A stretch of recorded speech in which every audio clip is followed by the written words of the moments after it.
Have you ever felt कि आपका relationship boring हो रहा है? जो पहले एक स्पार्क होता था वो स्पार्क कहीं मिसिंग है। अभी आप दोनों को एक दूसरे के साथ बात करने का उतना मन नहीं करता, या ऐसे लगता है कि बातें ख़त्म हो गई हैं, या कभी ऐसा लगता है कि सब कुछ वैसे का वैसे एक स्टेगनेंट सा चल रहा है और कुछ नया नहीं है, कुछ न्यूनेस नहीं है, कुछ नयापन नहीं है रिलेशनशिप में। और कभी ऐसा फील होता है कि मुझे यही पार्टनर चाहिए for the rest of my life और नॉट, या कभी ऐसे फील होता है कि इससे अच्छा तो मैं अकेले ही ठीक हूँ, या फिर नए नए लोगों के साथ रिलेशनशिप में आने का मन करता है क्योंकि वो नयापन, वो जो एक इनिशियल डेज का चार्म होता है वो नए नए लोगों के साथ इनिशियली मिल जाता है, लेकिन वो लॉन्ग लास्टिंग नहीं होता।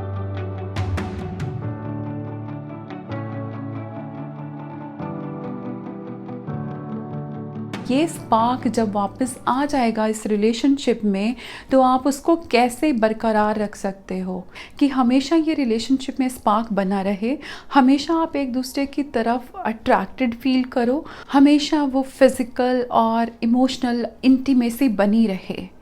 सो let's start significant tools to keep the spark working. वो स्पार्क एक बार आ तो गया, लेकिन उसको कीप ऑन वर्किंग कैसे रखा जाए कि वो स्पार्क हमेशा बना रहे आपकी लाइफ में। तो उसके लिए मैं आपको 2 चीज़ें बताना चाहती हूँ। कोई भी रिलेशनशिप आपका तब तक चलता है जब तक नंबर 1 उसमें पैशन होता है, एंड नंबर 2 उसमें सैक्रिफाइस होता है। पैशन ऐसा कि हाँ यही partner for the rest of my life मुझे चाहिए, या फिर पैशन ऐसा कि हाँ जब तक मैं इसके साथ हूँ this is the best time of my life. और वो पैशन कैसे आता है? वो पैशन तब आता है जब आप एक दूसरे की ज़रूरतों का, एक दूसरे की फैंटेसीज का, एक दूसरे को स्पेशल फील करवाने का ख्याल रखते हो। Always make your partner feel special. मैं हमेशा कहती हूँ कि you should be selfish, you should think about yourself first, only then you can think of others। तो अगर आपके अंदर सेल्फ लव नहीं है तो ये पैशन आपके पार्टनर के लिए आपके अंदर शायद नहीं आ सकता। सो अगर वो सेल्फ लव नहीं है तो you should work on your self. उसके लिए मैं अलग से एक कोर्स बनाऊंगी, बट अभी के लिए मैं ये बताना चाहती हूँ कि आपको खुद से प्यार करना है और अपने पार्टनर से भी वैसे ही प्यार करना है जैसे कि आप खुद से करते हो। मैंने जब 30 years, 40 years, 50 years टुगेदर रहने वाले लोगों का इंटरव्यू लिया तो मुझे पता चला उस रिसर्च से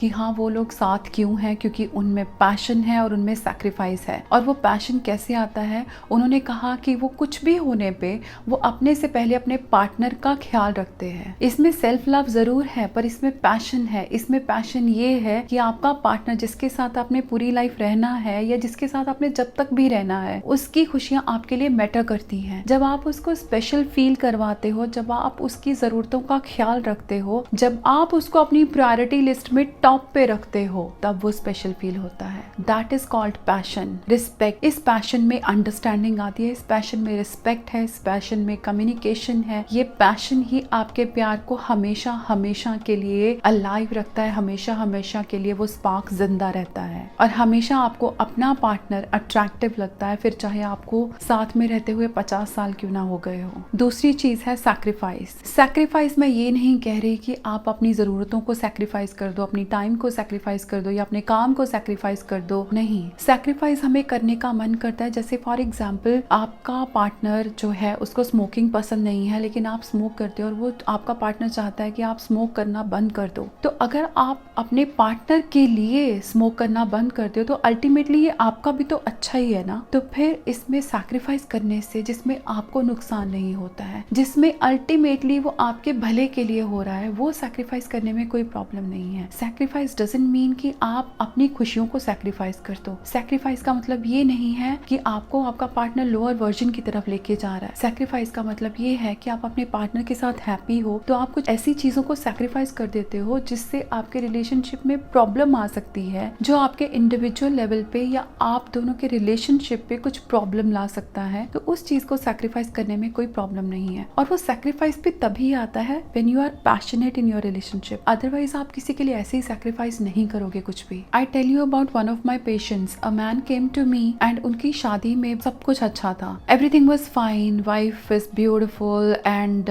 लविंग एंड केयरिंग एंड बच्चे हैं उनके, काफी साल शादी को हो गए हैं, लव मैरिज है। Still the man is having extra marital affairs. उसको हमेशा किसी और के प्यार की, साथ की या फिजिकल नीड रहती है। और वो क्यों होता है ऐसा?